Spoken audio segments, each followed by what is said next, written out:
بیوی میاں کے لیے لباس ہے، شوہر کے لیے لباس ہے، گھر والے کے لیے لباس ہے، اپنے ہسبینڈ کے لیے لباس ہے، اور اس کا گھر والا اپنی بیوی کے لیے لباس ہے۔ اب یہ کیا ہو رہا ہے؟ پردہ پوشی ہو رہی ہے، ایک دوسرے پر پردہ ڈالا جا رہا ہے۔ تو اسلام کی تعلیم یہ ہے۔ اس لیے میں نے گزشتہ جمعہ ان دو باتوں پر بات کی تھی۔ ایک حسن ظن، کبھی کسی کے بارے میں بدگمانی نہ کریں، ورنہ گھر برباد ہو جائیں گے، ورنہ آپ کا خاندان برباد ہو جائے گا۔ بدگمانی کرنے والے کی زندگی بڑی بری ہوتی، بدگمانی والے کی زندگی اچھی نہیں ہوتی۔ بدگمانی سے ہمیشہ پرہیز کریں، دوسرے کے بارے میں منفی ذہن نہ ہو بلکہ مثبت ذہن ہو، اچھی سوچ ہو، میرے سے اچھا ہے، اس کا ایک عیب مجھے معلوم ہے، پتہ نہیں کتنا اس کے اندر خوبیاں ہوں۔ عیب تو کوئی ایک آدھ ہے، لیکن خوبیاں اس کی بے شمار ہوں گی، تو آپ خوبیاں کیوں نہیں دیکھتے؟ اس کی خوبیاں دیکھیں۔ ایک دو عیب ہیں، کمزوریاں ہر انسان میں ہوتی ہیں، ان کو ایسے کریں گویا آپ نے دیکھی ہی نہیں ہے، گویا آپ کے علم میں ہی نہیں ہے، گویا آپ اس کی کوئی خامی کوئی کمزوری جانتے ہی نہیں ہیں، چاہے وہ اولاد ہے آپ کی، چاہے وہ آپ کے گھر کا کوئی اور فرد ہے، چاہے وہ بھائی بہن ہے، چاہے وہ ہمسایہ ہے، چاہے وہ خاندان کا بندہ ہے۔ جس وقت آپ ایسے رہیں گے کبھی کسی کے بارے میں آپ کے دل میں برائی نہیں آئے گی، اس لیے کہ آپ نے پہلے سے فیصلہ کیا ہوا ہے کہ کسی کی خامی کو اپنے دل دماغ میں جگہ دینی ہی نہیں ہے، تو ہمیشہ دوسرے کے بارے میں مثبت سوچ، اچھا سوچنا۔ یہ دو باتیں میں نے پچھلے جمعے عرض کی تھی۔ بدگمانی نہ کریں، اچھا گمان کریں، عیبوں کو بیان نہ کریں، عیبوں کو تلاش نہ کریں، عیبوں کی ڈھو میں نہ پڑیں، کسی کے عیب خامیاں تلاش کرنا، پیچھے لگنا کہ کوئی اور نہیں، بلکہ خوبیاں دیکھیں، اچھائیاں دیکھیں۔ جو عیب خامی اگر آپ کے علم میں آ جائے تو آپ اس پر پردہ ڈالیں۔ اور آج جو میں عرض کرنے لگا ہوں اس میں ہے حلم والی بات، جس کو ہم بردباری کہتے ہیں، حوصلہ کہتے ہیں، برداشت کہتے ہیں۔ حضرت ابراہیم علیہ السلام نے اور باقی اور نبیوں میں سے کئی نبیوں کا تذکرہ قرآن مجید میں آتا ہے کہ انہوں نے اللہ سے اولاد مانگی، یا اللہ ہمیں اولاد عطا فرما۔ حضرت زکریا علیہ السلام کی دعا موجود ہے، حضرت ابراہیم علیہ السلام کی دعا موجود ہے، لیکن اولاد کے ساتھ وہاں لفظ لکھا گیا بے غلام حلیم، ایسی اولاد دے جو حوصلے والی، جلد بازی والی نہ ہو، برداشت والی ہو، جس کے اندر حوصلہ ہو، برداشت ہو، بردباری ہو، ایسی اولاد دے۔ تو انسان کی اچھے اخلاق میں سے ایک خلق یہ ہے کہ انسان کے اندر برداشت ہو، انسان فوراً ایکشن نہ لے، فوراً اس کوئی بات کرو اس کا ری ایکشن، یہ فوراً ایسا نہ کرے بلکہ برداشت کرے۔ اس لیے کہا جاتا ہے پہلے تولو پھر بولو۔ اب جو تولنا ہے اسی تولنے میں برداشت ہے۔ جس وقت آپ دیکھیں گے اس نے بات کہی، کیسی کہی، کس تناظر میں کہی، کس انداز سے کہی، کیا کہنا چاہتا ہے، کیا اس کا مقصد ہے، آپ اگر تھوڑا سا سوچیں گے تو آپ کو بہت ساری ایسی باتیں نظر آئیں گی کہ آپ اگر فوراً ہی اس کا رد عمل دیتے تو اس پر کل آپ کو پچھتانا پڑتا، کل آپ کو پھر اس کو سوری کہنا پڑتا، آپ کو کہنا پڑتا کہ میں نے جذبات میں بات کہہ دی ہے، میں اپنی بات واپس لیتا ہوں۔ اگر آپ پہلے تول لیں گے، پہلے اس پر حوصلے سے، برداشت سے، بردباری سے اس پر پہلے سوچ لیں گے، پھر بات کریں گے، پھر ایسا نہیں۔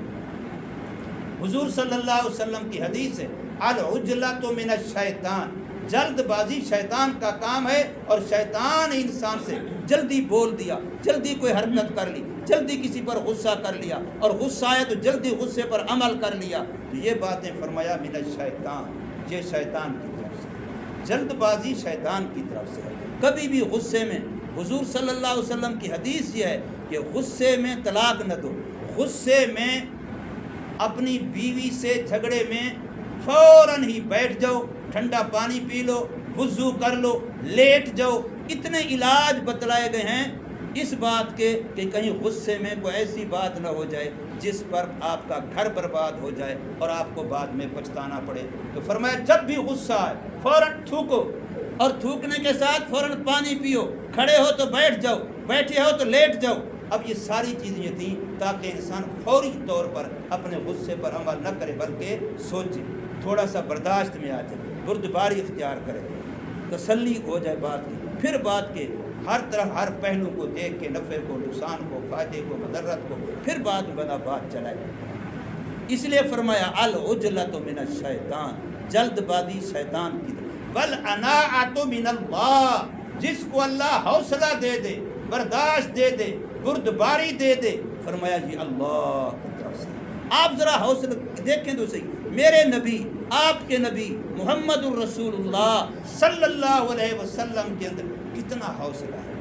دشمن کیا کچھ آ کے نہیں کہتا، کتنی گندی زبان استعمال کرتا ہے، کتنے گندے انداز اختیار کرتا ہے، کس کس انداز سے حضور صلی اللہ علیہ وسلم کی بیٹیوں کو طلاقیں دے دی، حضور صلی اللہ علیہ وسلم کی بیوی پر تہمت لگا دی، آپ صلی اللہ علیہ وسلم کے جسم میں گلے میں کپڑا ڈال کے کھینچ رہے ہیں، گلا دبا رہے ہیں، لیکن حضور فوراً غصہ آتا ہے، غصہ انسان ہیں، بشر ہیں، لیکن غصے پر عمل نہیں، غصے کا اظہار نہیں۔ یہ بتایا جا رہا ہے حوصلہ، حوصلہ، برداشت۔ قرآن مجید کی جو سب سے نصف بنتا ہے، جس کو قرآن کا آدھا کہیں، کبھی آپ نے غور کیا؟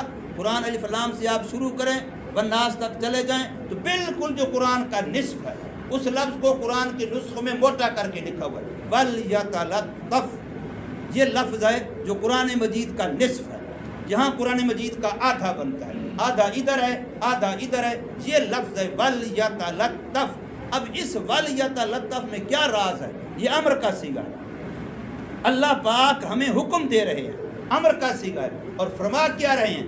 اپنے اندر نرمی پیدا کرو، وَلْيَتَلَطَّفْ، اس کا معنی اپنے اندر نرمی پیدا کرو، وَلْيَتَلَطَّفْ۔ قرآن کا مغز یہ ہے، قرآن کی روح یہ ہے، قرآن کی ساری تعلیمات کا نچوڑ یہ ہے، قرآن کی ساری تعلیمات کا خلاصہ یہ ہے، سختی، تند روئی، جلد بازی نہیں، وَلْيَتَلَطَّفْ، نرمی، کوئی بات نہیں، اس نے کچھ کہہ دیا ہے، کوئی بات نہیں، تو بھاگ کے تو سورج چاندنی بھی غائب ہو جائے گا، وہ بھی جائیں ہم بھی جائیں، دیکھ لیں گے، لیکن جلدی نہیں۔ ایسا کرنے سے آپ کو کبھی اپنے کام پر، اپنے فعل پر، اپنے قول پر پچھتانا نہیں پڑے گا، آپ کو اپنی کہی ہوئی بات واپس نہیں لینی پڑے گی، سوری نہیں کرنا پڑے گا، اس لیے کہ آپ نے پہلے تولا پھر آپ نے بولا۔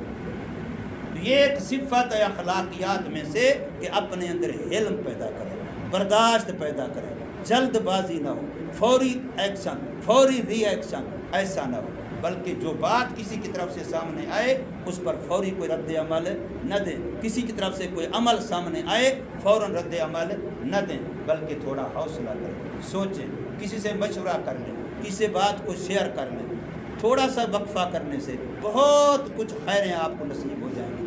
اس لیے آج میں نے یہ بات عرض کی کہ اپنے اندر اخلاقیات کی صفات پیدا کریں۔ نمبر 1 حسن ظن، نمبر 2 ستر پردہ پوشی، اور نمبر 3 اپنے اندر علم پیدا کریں، بردباری، حوصلہ پیدا کریں۔ اس سے میری اور آپ کی زندگی بڑے سکون والی بن جائے گی، زندگی کے بہت سارے مسئلے حل جو ہو جائیں گے، ٹینشنیں دور ہو جائیں گی، زندگی ہماری انسانیت والی زندگی، ایک مسلمان والی زندگی بن جائے گی، اپنے لیے بھی راحت ہوگی، دوسرے کے لیے بھی راحت ہوگی۔ اللہ تبارک و تعالی ہمیں توفیق عمل عطا فرمائے، سنت ہے۔